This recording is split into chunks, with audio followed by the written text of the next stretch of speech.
Welcome to The Real and the Woo. I'm your host, Laurie Stern. Join me as I invite experts and friends to discuss a range of topics, from the factual and practical to the mystical and magical. Consider this your virtual happy hour filled with lively, authentic, and meaningful conversations meant to inform, inspire, and ignite your curiosity. Whether you are very real or super woo, this podcast is just for you.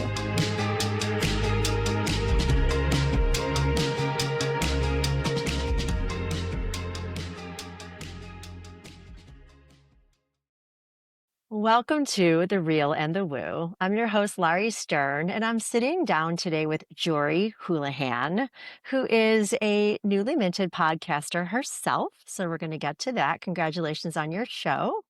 Thank you. And I'm lucky enough to been invited to be a guest on your show, and I can't wait for that episode to come out. And I met Jori through a networking group that we're both in for women founders, women in business. And it's fantastic. And I've met so many wonderful people, and you were one of them. And so, I want to set you up a little bit. Jori is your guide for the dopamine deprived. I love that. She's an ADD life coach, public speaker, and educator who specializes in working with women diagnosed later in life. After living with undiagnosed ADHD until the age of 49, she brings a deep understanding of the unique challenges, strengths, and perspectives that come with late discovery. And she's the host of a new podcast, like I said, ADHD and ... with Jori Hulahan. I love the ... So I want to get right into that ... because I want to connect with you on what you've discovered and determined so far about the benefits and the hidden gifts of a late diagnosis or any diagnosis with ADHD. Well, thank you for having me. This is really great. That's a really great question.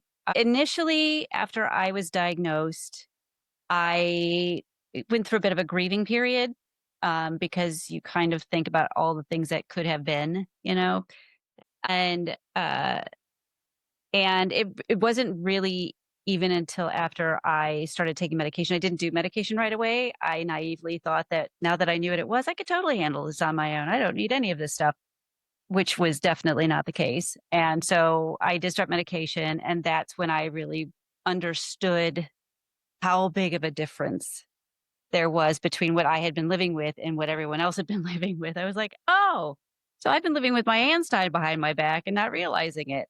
Okay. But once I got past that, then I was able to really start to see where my strengths were. I will tell you, all people with ADHD, in my opinion anyway, are creative problem solvers. You don't have to be creative artistically, but we're out of the box thinkers about most things. And I think that is a real gift. That's a gift to just your own life, because you can just see things from other perspectives that maybe other people don't. You can problem solve more efficiently.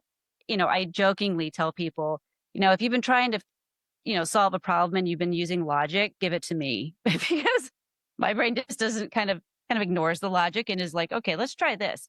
And very often I, come up with something, a good solution for something. And something else that I think is a really big gift for us is that we are very empathetic people. I think partially because we know what it's like to live with something that's invisible and that people don't get. And I'm always going to err on the side of making sure somebody doesn't feel alone. And that is in part one of the reasons I started the podcast, actually, was for people who are trying to figure this out and they feel really alone in all of this.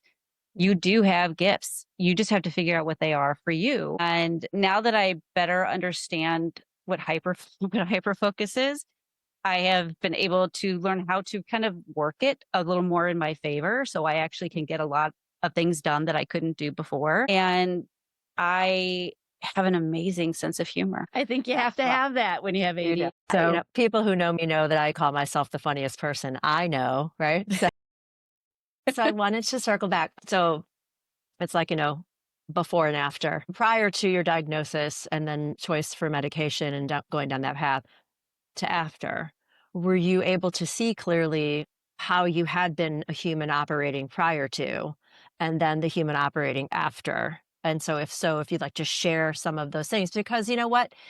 There's a whole space of menopause for women our age, a little Mhm. younger, a little older, where now the menopausal umbrella is being covering Yes. ADD, ADHD stuff. And so that's fascinating too. So, I can't speak to the hormones. I can't speak to that. However, for anybody out there who's listening to this that might hear the following symptoms you're going to describe that were the first version of yourself versus this version of yourself, I'd love you to Yes. sort of highlight some of those if you'd like to.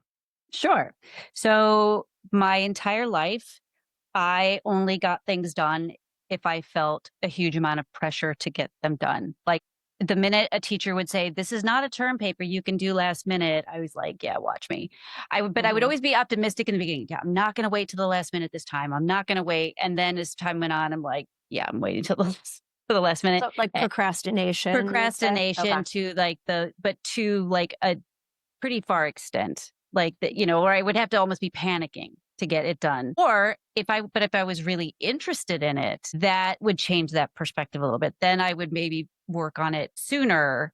But again, like once the dopamine runs out, right? Once it becomes kind of boring or monotonous, my brain's like, okay, what else can I do? And looks for the, shiny objects. I really struggled with executive functioning in terms of, and that is kind of part of the procrastination, but my working memory is not great. I have terrible out of sight, out of mind, which just like if I have a piece, if I have a bill and I set it on my desk and something gets set on top of it and I don't move that anytime soon, I will completely forget that bill exists. I learned very early on that I had to put everything in my calendar because if I don't, that appointment does not exist. And Wait, stop you 1 second right there. So, yeah. calendars.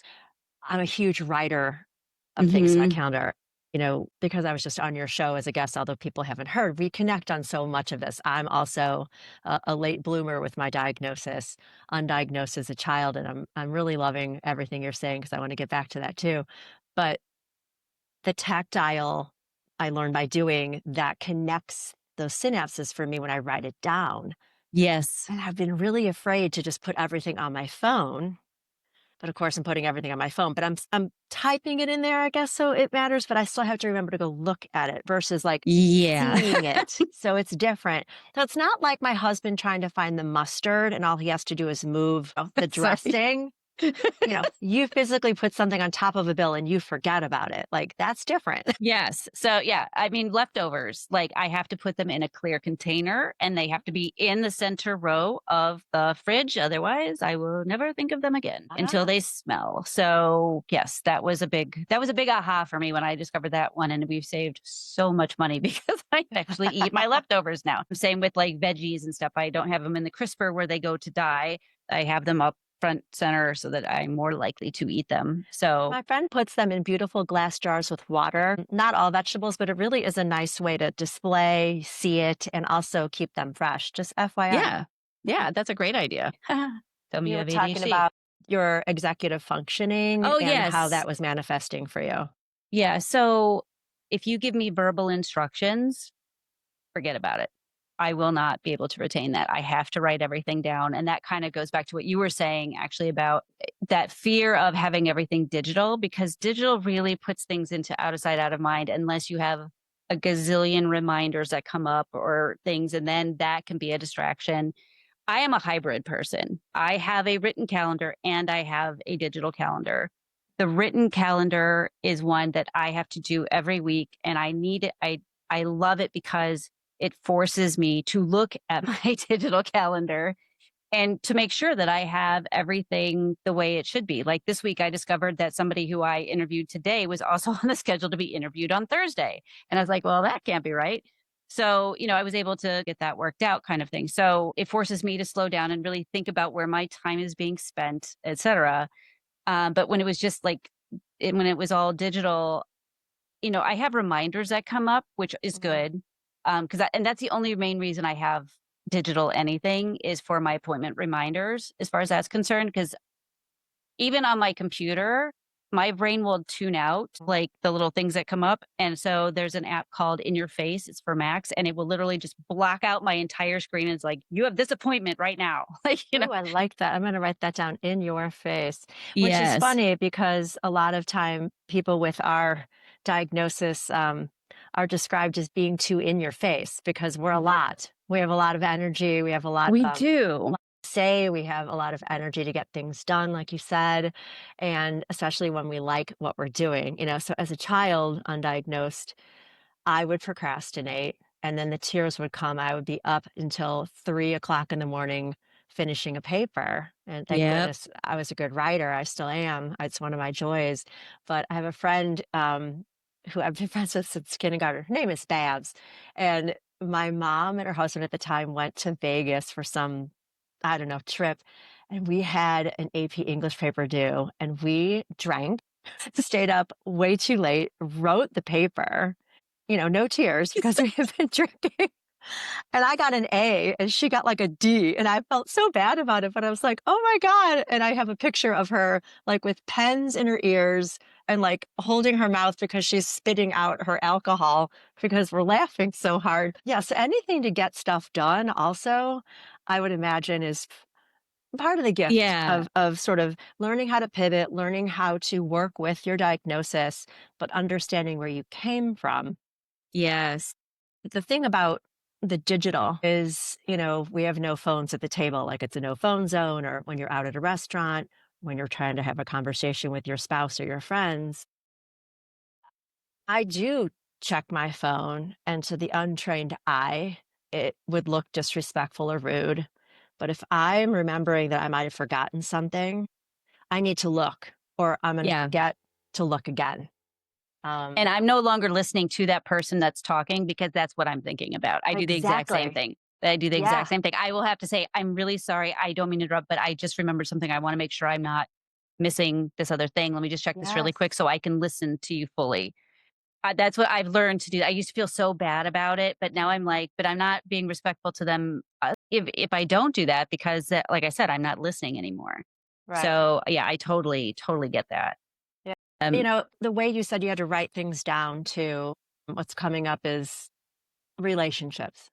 mhm. You know, men are for Mars, women are for Venus, you know, we've hold all that. But how about your spouse has ADHD and you don't? How do you communicate? And how did you notice there was a shift?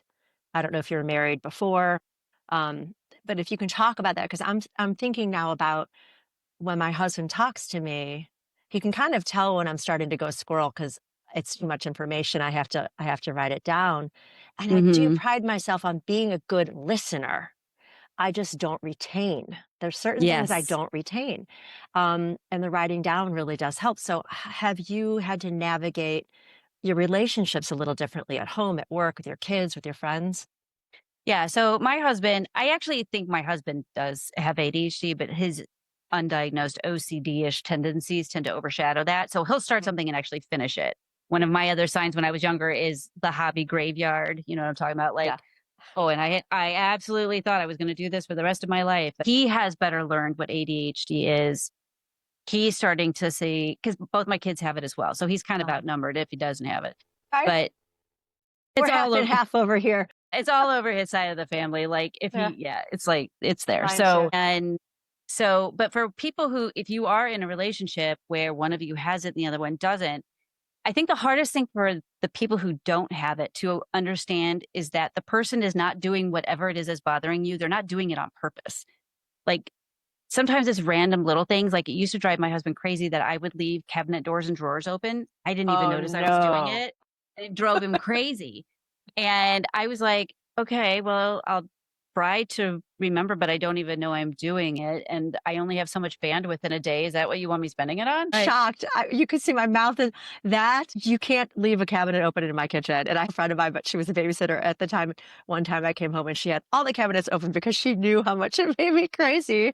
But how do you not see that, Jory? I don't, and, I would joke, I'm like, "Well, see, but once if it's already open, then I don't have to think about what's in there," and a lot of people with ADHD struggle with this. Now, there's lots of theories. Some people think it's because of out of sight, out of mind, that sometimes people honestly can't remember which things they have in what cabinets. I Huh. don't know. But I think it's also just we get distracted by something else and we just walk away, right? Mm. And so I got better about it, but then my kids started doing it. So I was like, I'm sorry, honey, you're just kind of, this is one you're going to have to live with. So, Yeah. Like, um, pick your battles, just yes. close the cabinet. But yeah, that's, you're bringing up a lot of symptoms I have never considered. So keep going, please. I love Oh, this. sure. Um, Jerry lives with three people who don't see their messes and he sees all of them. That's always been a big area where we've had to have some guardrails in place because Mhm. I can't really stand visual clutter either. But at the same time, with my executive dysfunction, I can't always get myself to declutter the things that Mm. are in my immediate purview. And if you go into his office, there's piles everywhere. So, Mm. so I'm like, okay, that was the first thing that made me go, maybe he does have a little ADHD, but he doesn't like other people's clutter. That is actually quite common. If my kids leave clutter laying around, I'm like, dude, come on, put your stuff away. In part because I'm tripping over it too. But I also have my own, I definitely have clutter and like the social bandwidth too. So I am an extroverted introvert, right? Mhm. Like when I'm out, I love being out. I love being around people that energize me, but I also have so much bandwidth in a day for that. And then sometimes it will take me like a day to kind of recover if it was a long day with friends or whatever. And he does because he always has to be moving. He's always doing something. He's actually sick today and he doesn't know what to do with himself because I'm like, you actually have to rest. And he doesn't know how to do that. But I often what happens, and you may relate to this, is I will have a day where I am like super productive, man. I am knocking it out of the park. I'm getting this done and that done and da da da da. But then I am out of commission for like 2 days after. So describe like out of commission, because I don't want, maybe it is depression, but like out of commission to me is like you're in the bed, the blinds are drawn, like you're not Oh, doing anything.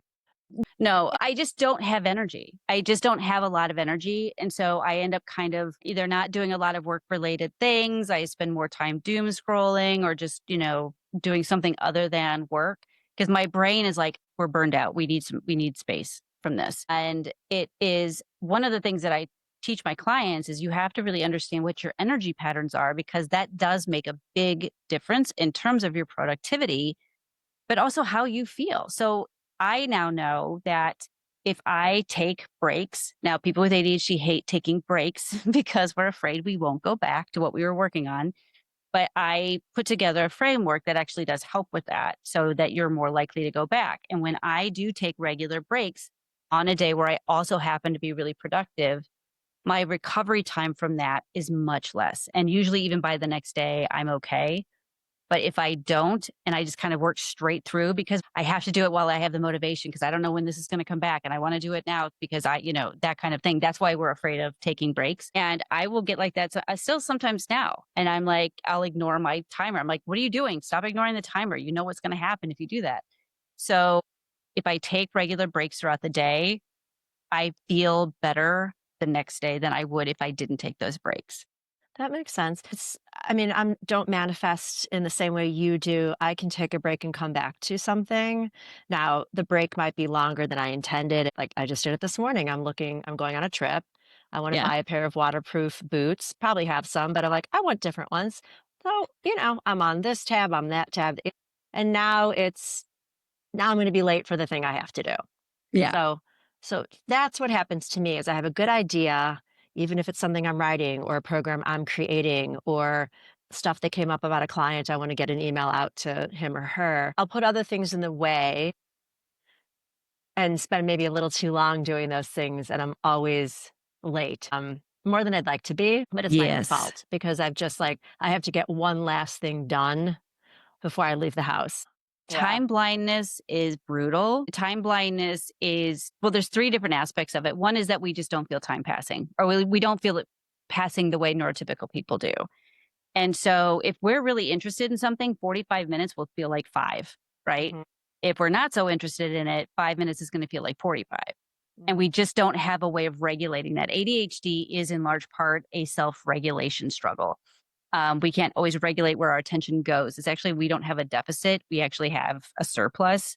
Again, we can't always regulate where it goes. And same with feeling time passing and our emotions as well. That's why we have emotional dysregulation. Another aspect of time blindness is that we struggle to estimate how long things will take. We generally speaking tend to underestimate how long things will take. I call that time optimism, where we're like, oh, this will just take 10 minutes. And then an hour and a half later, you're like, oh, that ate up most of my day. Okay. Yeah, sometimes it's because if you give a mouse a cookie syndrome, Yeah. because it might Yeah. take 10 minutes, but while you're walking to get it done, now you're cleaning up the pile and now you're making another cup of coffee and now you're checking for the boots and blah, blah, blah, blah, blah, blah, blah. And then, Yes. oh, now it's 30 minutes later, right? Yes, and that Yeah. is definitely sometimes part of it, and sometimes it just takes longer than you thought it would. Yeah. And then the last part of it is that we can't see the future, meaning that, like, long-term planning can be a very big struggle because our brain just can't get there. So, a lot of people with ADHD, they struggle with, like, saving for a house, saving for retirement, because that is just such a far thing down the road. And so in the ADHD world,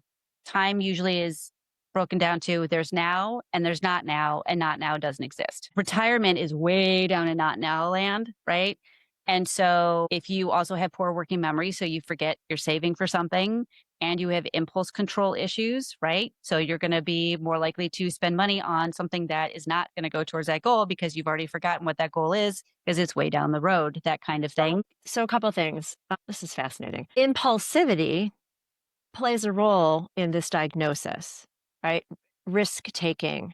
So I'm hearing, but I'm also wondering, it must be really hard to parse out between an impulsive person and someone who, as you're describing, has like time blindness or future forgetfulness. They're not Hmm. unable to save. They just know they have this chunk of money and it's a shiny squirrel in front of them. So they just want to spend it because that's the impulsivity, the lack of self control, which I think is part of it for some people. Like Hmm. this is such a big umbrella too, just like menopause is. And so the way Yeah. it manifests people, Yeah. and half ADHD the is a things, spectrum.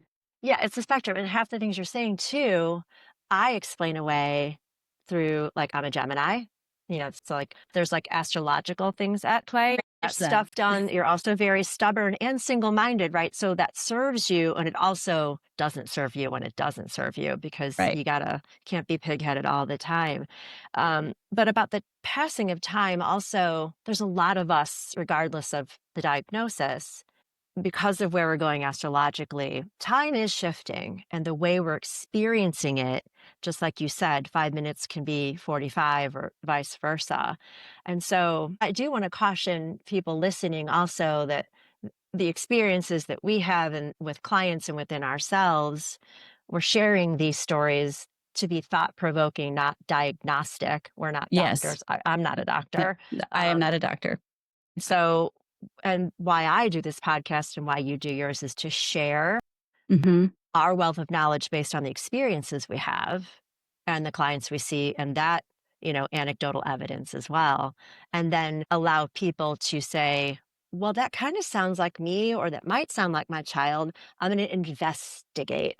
So, my question to you is, what was the aha moment that made you want to investigate? Because out of all Uh, the things you could have thought you might have, it could have been a lot of other things. yeah. So, So the first time I tried to talk to her about a doctor about it, I was 19. I just knew I was really struggling. I had heard of ADHD and but at that time it was really kind of thought that it was just boys and adolescent boys and that a lot of them grew out of it.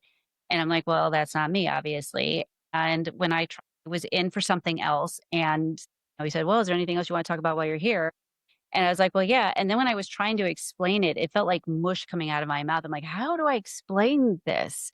And I didn't even know what it was. I just knew I really struggled with focusing. I struggled with like longer term like reading comprehension. Like I could understand something when I was reading it, but then if you ask me 30 minutes later, my brain was sort of like, I don't know. Things that like a lot of my other friends didn't struggle with. And just getting things done. I just was struggling with stuff. And he was like, "Nah, you're fine. You're in college now." And I was always given some version of you just have too much on your plate or you're fine. And I had tried to talk to doctors about it probably like 3 or 4 times over the years. And it just And I would look at my friends and say, well, they do this and they don't have ADHD, so I'm probably fine. Only to find out later they did have ADHD. They just didn't know it either. We find our people, I'll tell you Right. that much. Yeah. And so when the last time I had brought it up to a doctor before my diagnosis was about 11 years before that. I had just had my son like 9 months before that, and I was really struggling. And I knew what he was going to say before he even said it. It was like, well, you have a kid now. And I was like, okay, fine. I guess I just don't adult well, was really what it kind of came down to. And then when I got into my 40s, I started to get really depressed because I was just, I thought I would be so much farther along in my life. And especially in terms of my career more than anything. I was really happy with my husband and my kids, but I just struggled with so many other things. And I thought, is this really all I'm capable of? I just thought I would do so much more with my life. And then COVID hit. And like a lot of women, when all of a sudden all of our worlds converged into one place, it was a lot harder to fake it till you make it, right? And I I'd been avoiding TikTok. It had become a big thing and I was avoiding it because that's the exact kind of thing I'd get addicted to. But then my husband ended up on it. So then of course I ended up on it and I ended up almost immediately in ADHD TikTok. And it Mhm. wasn't the obvious signs of ADHD. It was the not so obvious signs like out of sight, out of mind, and that included people. That was a big one. Also, anecdotal communication. So, you're talking with a friend, they're complaining about something that their spouse did. You've been through something similar with your spouse. So you start to tell them what happened with them. That's your way of trying to connect with them, but they think you're trying to take over the conversation. And I was like, "Oh, yeah, I've communicated that way my entire life." So my whole life, I thought I was, connecting with people and people thought I was an asshole. Okay, good to know. I thought, well, I'm not self-diagnosing myself from TikTok videos. And I'm in a mastermind with two women. And one day, I don't know what I did, but I said, oh, sorry, I think I might have ADHD, kind of half joking. And one of the women in there said, I actually think you do. And I think it's why you struggle so much. And I think you're always going to flounder until you get this figured out. Turns out she had ADHD. She had also been diagnosed late and she saw me just drowning. But it was COVID. Nobody was seeing anybody in person at that point. And so I ended up doing it through an online company, but it got the ball rolling. It was almost anticlimactic. Like I would have been more surprised if they had said I didn't have it. But it also was this huge relief. I was like, oh, you know what? I can stop taking all these stupid personal development courses I've spent thousands of dollars on because they're not meant for me. They don't work for my brain. That explains a lot. So there was a lot of almost relief and also I don't know what to do next. Like I don't know what to do with this information. And at that time there wasn't anybody out there for somebody like me. Everything was geared towards boys and adolescent ones and there was nothing for middle-aged middle-aged women. So it was rough in the beginning, but I felt so validated by that diagnosis. It just made my entire life make sense. I did go through a period where I was like, but what if they're wrong? Mhm. Maybe I really am just lazy, but it really answered so many of the questions that I had in my life. And a few months later, my friend that had said that in the meeting about how she thought I had ADHD, she reached out. She's like, you haven't started meds yet, have you? And I was like, is it that obvious? And she's like, a little bit. She said, I don't think you're going to need that much. And I'd heard horror stories about, addiction and all these other things. And she's like, that's just not how it works for our brains. She goes, just talk to your doctor about it. So I finally did. And I said, okay, let me try. Let me just see what happens. And it completely changed my life. I know not everybody can do it. Not everybody wants to do it. And I do feel it is a very personal choice. I never will say, oh, I won't work with you if you're not medicated. I think it is a very personal choice, but I want people to make that choice based on real information and not what they heard in the 80s, which is what I was doing. So, Mhm. Yeah, like the class of drugs have come a long way. There's lots of different options, the long acting, yes. the short acting, and um, okay, so that makes a lot of sense. And good for your friend for sort of calling you out on it. Yeah. And you just said something eye-opening again because, and I've actually changed the way I speak in groups in the following way. I do like to connect my stories with other people's stories. And I don't consider that trying to take over a conversation. I really do consider that connecting. Right. And I also know where that comes from just in the work that I do, my innate insecurity of not having anything to contribute if I'm not smart enough or whatever, enough, Yeah. enough. So when I can sort of connect a dot to somebody else in a group, that excites me and it makes me feel like I'm contributing. My husband pointed out just kind of what you echoed that not every although he presented it, not everything is about you. Like, you don't Mhm. always have to try to, fit yourself into the scenario just because you might have the same experience. And so, of course, I got annoyed and I got really, you know, it hurt my feelings. And I was like, Yeah. because I knew that's not where I was coming from. So what I do Yeah. now is I'm listening to people, and you get that charge of like, oh, I know what this is about, but I'm not gonna zoom out of my chair. So I'll say, would you mind if I share something? Or do you want me to share something? And they'll say yes or no, right? So I walk Mhm. into it differently. So I'm grateful that he brought it up, although I didn't really like what he had to say at the time. Yeah. But it's true. And again, it's like trying to sort of parse through what is just who we are because we like people and we like to connect with people versus what is out of our control that we work with maybe in a new way. So we touched on this and I want to touch on it again. The gift of having a diagnosis, like you said, is a relief. But the knee jerk reaction I feel sometimes of receiving any diagnosis is the excuses, Mhm. right? So I'm going to give myself a pass because I've got ADHD. I can be a jerk because I can't shut up. I don't have to listen to you because I can't focus anyway. So it's not an excuse bucket, it's power people to take charge of how they can. I love that about Mhm. you. We both do that, empower women especially. Mhm. So yeah, do you want to touch on that? Because I'm Yeah. sure that comes up, the shame and the blame, the victimhood. Let's go there. I think in the beginning, there's several things at play when you first get that diagnosis. It is easy to fall into that, I can use this as an excuse bucket, right? And the thing I tell people all the time is ADHD is an explanation, it's not an excuse. So you can say, like, if you forget to return a text, because God knows I have done that.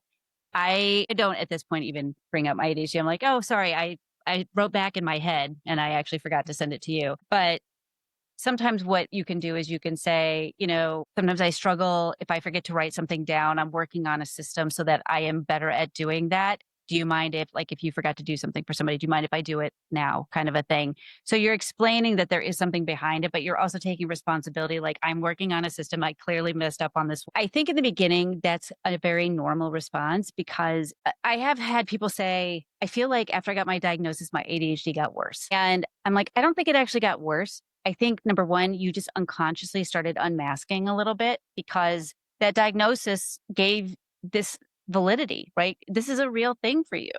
It's not just maybe I'm just lazy, right? Now you know what it is. And so there's an unconscious masking that starts to happen. And also because we have worked so hard to be quote unquote normal, that when you find out you're neurotypical or you're neurodivergent, your body kinda goes, "Oh, thank God." And so I think there is a little bit of that. I don't know that it's really like a conscious, "I'm using this as an excuse." Eventually, though, what happens is that you do get pushback from people if that happens. I think the other thing that happens, though, is that a lot of times it isn't that they're blaming their ADHD for things. A lot of times I think people are naming it because they're discovering it along with everybody else in a lot of ways. Like, Mhm. before my diagnosis, I didn't really know that all or nothing thinking was a big component of ADHD or rigid thinking was.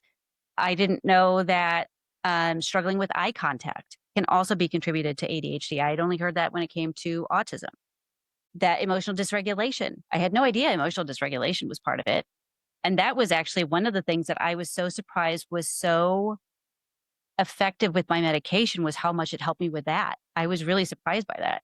So I was learning along with everybody else. I was like, "Oh, that's my ADHD. Oh, and that's ADHD." And it wasn't I was blaming it. I was just sort of saying, "Oh, this is part of this. Okay. I don't know Oh, what to so do like with this yet." naming, I like that, naming versus blaming. So there's a Yeah. difference. Yeah, there is a difference. Explaining versus excusing. Yeah. Yeah. You mentioned something too earlier, and I'm glad I'm remembering to circle back because I didn't write it down. So good for me. Um, Yay. Addiction, Mm, because the body with ADHD, I find, is so wired, right? Is there, in your research and your experience, do you find there's more addiction, for example, pot or alcohol, to sort of numb it down because you're buzzing so high. Uh, I don't know, does It that come up? Oh, yeah, addiction, we are at a much higher rate of risk for addiction Yeah. than a neurotypical person. It's not even necessarily because of that, but because our brain is low on dopamine. When the brain is low on dopamine, it is always looking for dopamine. So that can show up in food, shopping, gambling, sex, and then obviously drugs, alcohol, that kind of stuff. So it can show up in a lot of places. How it was explained to me in terms of why it works differently for people with ADHD is so, like, there's kind of a running joke that, like, I need a reminder on my phone to remember to take my afternoon dose anyway. My morning one's now pretty part of my routine, but if my routine is off in the morning, I spend Mhm. the whole morning going, "Did I take my meds? I don't remember if I took them," right? Which is not typical if you're an addict. If you don't have ADHD and you take a stimulant medication, that's where addiction really becomes much more, likely. But Mhm. how it was explained to me is in people with ADHD, our reticular activating system is understimulated. And so what the medication does is it obviously increases dopamine levels. And the reticular activating system is sort of like the motherboard of the brain, is what I call it. So it just brings that up to what everyone else calls base level, or at least close to that. And so people with ADHD don't have a sense of accomplishment when we finish something. Very often we're just relieved it's over. And that is because we don't have the dopamine. Dopamine is what gives you that sense of accomplishment. And so when we finish something, any dopamine we get from that just sort of brings us up to maybe base level, if that makes sense. Mhm. So, and when I started taking medication, I heard people say, "Oh, my brain's so quiet." And I honestly have never been able to say that part. But without medication, my brain is like dumpster fire anarchy. There's just so much going on up there, so much chaos. And I'm running around trying to put out fires I'm pretty sure I started. But with medication, it's more like a well-run three-ring circus. Like, there's still a lot going on up there, but it feels manageable. I don't feel as overwhelmed by it. And that's one of the things that makes things more doable for me because I'm not just in my head all the time trying to make sense of everything. I just feels more streamlined and it's even somewhat entertaining, right? So this is why you do need to get a really good assessment. And the other component of this I'll throw in is very often people who have had severe trauma will present with ADHD like symptoms. There is a lot of debate out there right now about whether or not it is actually ADHD or whether it just presents like ADHD. Right now, I am still in the camp of it presents like it, largely because if you don't have ADHD, as I mentioned before, and go on stimulant medication, you are at an increased risk for addiction. And so I would rather them err on the side of this isn't really ADHD, it just presents like it versus the other way because of that. And also, there are other things involved. I interviewed a woman once who she has ADHD, but she was at like this ADHD support group thing with her therapist. It was a group therapy thing. And everybody was going around kind of telling their stories and everybody's, nodding. It was her turn. And, she goes in at first, everybody's nodding their head. And then I started talking about how, how like you can't read like financial forms or street signs and everyone's head went from this to like shaking their head no. And they're like, wait, what?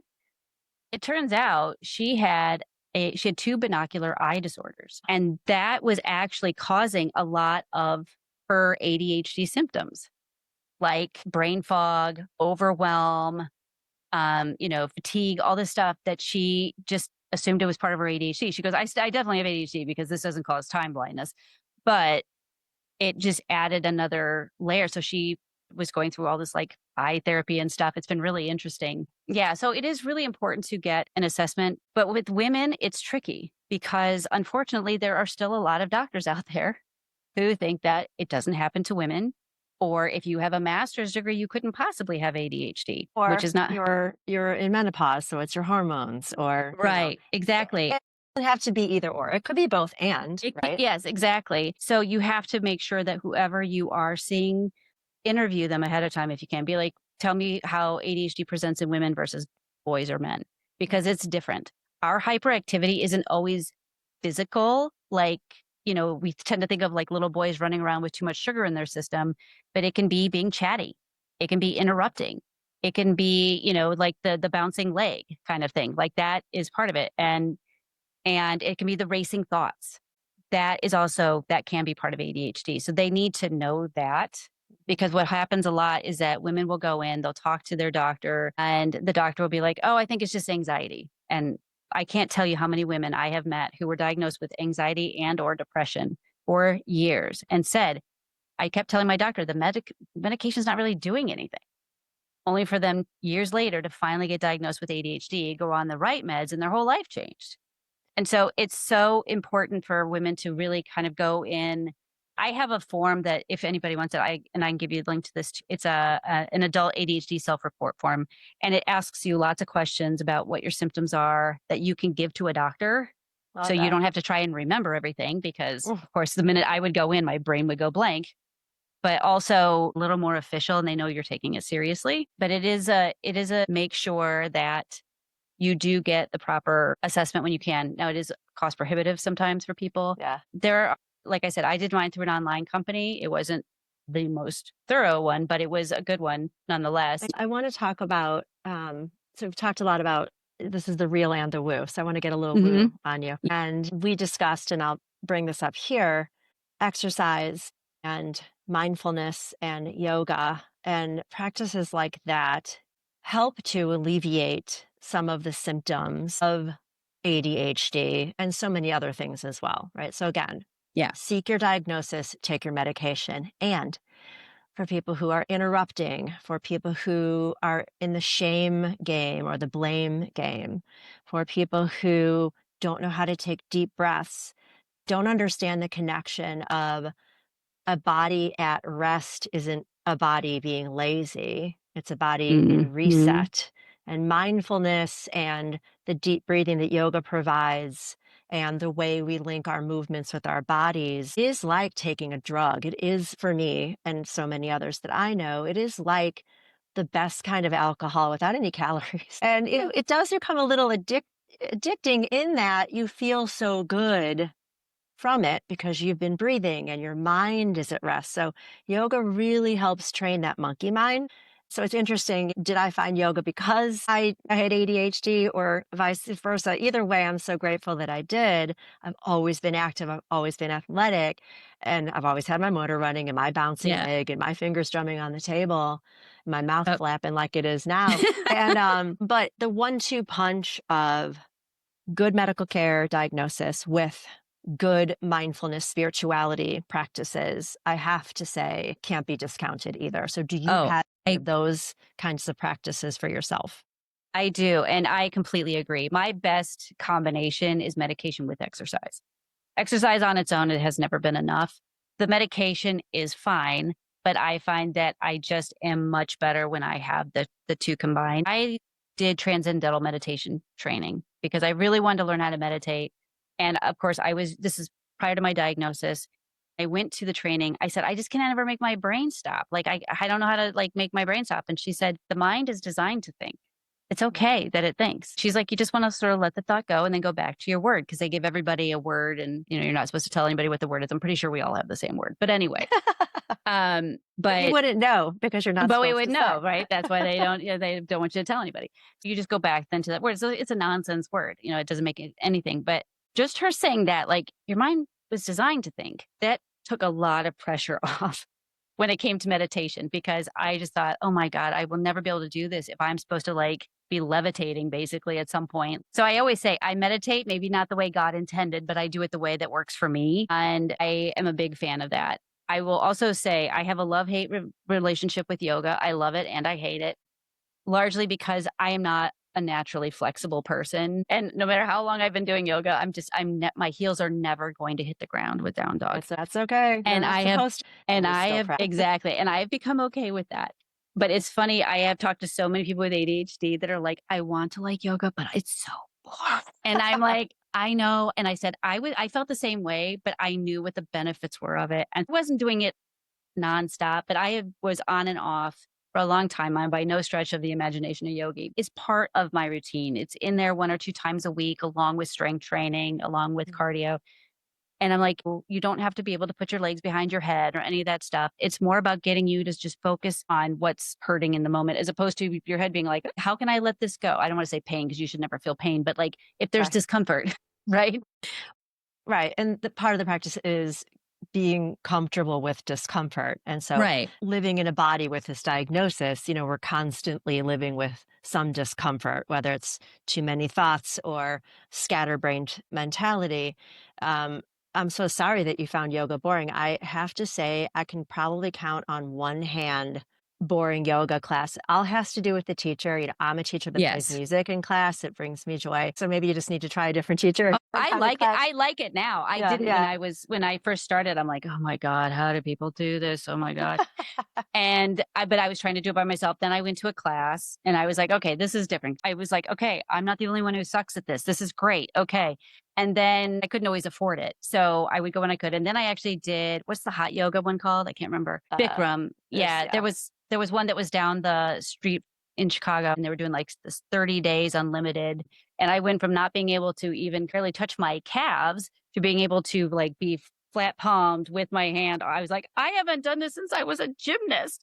And it was amazing. I can't do it anymore, but it was nice to just try different ones. The other one I would like to try is the Ashtanga because it's more physical. I Mm, think I would actually like it better, but there's a lot of good that comes with yoga. So even if I'm not loving my practice that day, it's absolutely worth doing because it just slows me down. mhm. Because I'm always like, go, go, go, go, go. And sometimes you need that thing that is going to bring you in and force you to slow down a little bit. And Yeah, we're not going to explode if we slow down. Sometimes it feels like it, but we're not. So, all the things that you mentioned are all really great for people with ADHD because we need to find the self care that will work for us. yeah. And, and sometimes it's not what you expect, you know? And now it's time for Joy on the Fives.